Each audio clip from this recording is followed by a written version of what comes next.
नमस्कार मेरे किसान भाइयों, स्वागत है आप सबका एक बार फिर। किसान भाइयों, ये जो गन्ना आप देख रहे हो, ये 0238 गन्ना प्रजाति ही है। बहुत अच्छा गन्ना खड़ा है। किसान भाइयों, कुछ मेरे किसान पूछते रहते हैं कि भाई हम ट्रेंच की शुरुआत करना चाहते हैं, कितने इंच से बुआई करें, और ऐसी कुछ विधि और ऐसा कुछ तरीका बताओ ताकि हमें अपने यंत्र भी ना बदलने पड़े। किसान भाइयों, ये खेत एक परफेक्ट उदाहरण है। अगर आप थोड़ी सी दूरी बढ़ाते हैं तो आपके गन्ने की क्वालिटी भी सुधरेगी। जैसा अभी मैं आपको दिखाता हूँ, हर गन्ना बहुत मोटा मोटा है इस खेत में, और केवल ये 42 इंच पे ही बुआई करी गई है। बस केवल इन्होंने अपना एक यंत्र बदला। जो मेरठ मित्तल वाले हैं, यंत्र बनाते हैं, उन्होंने एक ऐसा यंत्र बनाया जो 42 इंच पे पहले तो खूड़ निकाल लेगा ट्रेंच की तरह गहरे। और किसान भाइयों, ये जो मिट्टी चढ़ाई गई है, कम से कम भी 1.5 फुट मिट्टी चढ़ी हुई है गन्ने पे।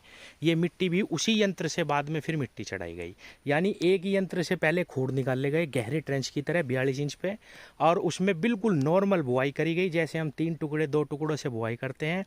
कोई भी उसमें ऊपर का या नीचे का गन्ना नहीं छांटा गया, बिल्कुल जैसे हम नॉर्मल बुआई करते हैं ऐसे ही बुआई करी गई। बस केवल इसको ट्रेंच की तरह तैयार करा गया। जैसे उस पर पहले हल्की मिट्टी लगाई, गन्ने का जर्मिनेशन ले लिया, फिर उसमें अच्छा ब्यात आ गया किसान भाइयों, फिर उसमें मिट्टी धीरे धीरे निराई गुड़ाई के बाद एकदम से उस पर ये यंत्र चला गया, जिससे हमने खूड़ निकाल लेते बाद में, और सारी मिट्टी आप देख रहे होंगे। किसान साथियों, बंधाई तो जरूर करनी पड़ती है, चाहे आप ट्रेंच में लगा लो या कैसे भी गन्ने को लगा लो। लेकिन इसका फ़ायदा यह है कि पिछली बार भी हमारे यहाँ बहुत तगड़ा तूफान आया, तब भी इनका गन्ना नहीं गिरा। और इतनी मिट्टी चढ़ाने के बाद अगर आप बंधाई करवा देते हैं इस प्रकार से, तो किसान भाइयों आपका एक भी गन्ना नहीं गिरेगा। इस बंधाई का और इस मिट्टी चढ़ाने का फ़ायदा ये होता है कि आपका गन्ना लास्ट तक ऐसे ही खड़ा रहेगा, और आपको बहुत ही ज़बरदस्त से भी ज़्यादा फ़ायदा पहुंचा के जाएगा, क्योंकि गिरते ही गन्ने की जो वज़न देने की कैपेसिटी है वो घटनी शुरू हो जाती है। गन्ना अगर खड़ा रहेगा, उसका वज़न बढ़ता ही रहेगा, उसकी क्वालिटी में निरंतर सुधार ही होता रहता है, और बढ़वार गन्ना ऊपर को ही करता रहता है। देखो अब ये कहाँ पहुँच गया, और अभी इसके गिरने में काफ़ी समय है किसान भाइयों। देखो तब तक कहाँ ये जाएगा। एक चीज़ और बताऊँ मैं किसान भाइयों, 28 इंच में भी गन्ना अच्छा लिया जाता है, 42 में भी, और 56 पे भी कुछ किसान गन्ना बहुत अच्छा ले रहे। अगर 42 इंच पे थोड़ी सी दूरी 28 इंच से बढ़ा ली जाए तो गन्ना कभी नहीं घटेगा। हमें काम भी कम करना पड़ेगा, और शुरू में क्योंकि हम जब खूड़ निकालते हैं तो खाद हम सारा जड़ों के पास ही दे पाएंगे शुरू के 2-3 पानी तक। और किसान भाइयों, उस खाद का भी हमें ज़्यादा लाभ मिलेगा, गन्ने की क्वालिटी सुधरेगी, काम कम करना पड़ेगा, गन्ना लास्ट तक हमारा गिरता नहीं है, और यंत्र भी हमें बदलने नहीं पड़े। तो किसान भाइयों, दूरी का नियम गन्ने में ज़रूर काम करता है।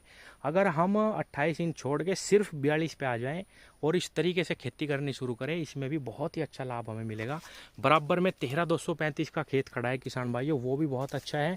आप देख पा रहे होंगे, किसी भी गन्ने को आप इसमें देखो, सारे गन्ने मोटे मोटे हैं, और बहुत ज़्यादा दूरी भी नहीं बढ़ी।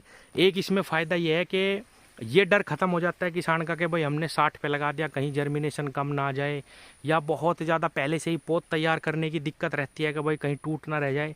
तो 42 इंच पे इन सब दिक्कतों से भी आप बचोगे, दूरी का नियम भी गन्ने में आ जाएगा, बंधाई हो जाएगी, मिट्टी चढ़ जाएगी, और किसान भाइयों आप एक अच्छा गन्ना ले पाएंगे। तो 42 इंच शुरुआत करने के लिए परफेक्ट दूरी है।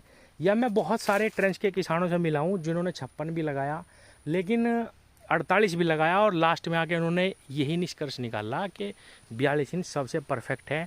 इसमें आपको कोई ज़्यादा ध्यान देने की ज़रूरत नहीं, कोई ज़्यादा यंत्र बदलने की ज़रूरत नहीं।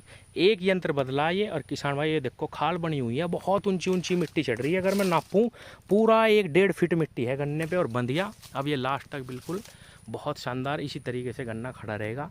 तो एक खेत 42 इंच पे बो के देखो, और बस एक चीज़ करनी, देखो जब हम दूरी बढ़ाएं प्रॉपर किसान भाइयों, दूरी बढ़ाने के बाद ट्रेंच की तरह ही गन्ने को 3 पानी तक सिर्फ ट्रीट कर दो, और 3-4 पानी के बाद जब ब्यात पूरा हो जाए उसमें मिट्टी भर दो, खाद डाल के। किसान भाइयों, बहुत अच्छा फ़र्क आप अपनी खेती पे देखोगे यही बदलने के बाद।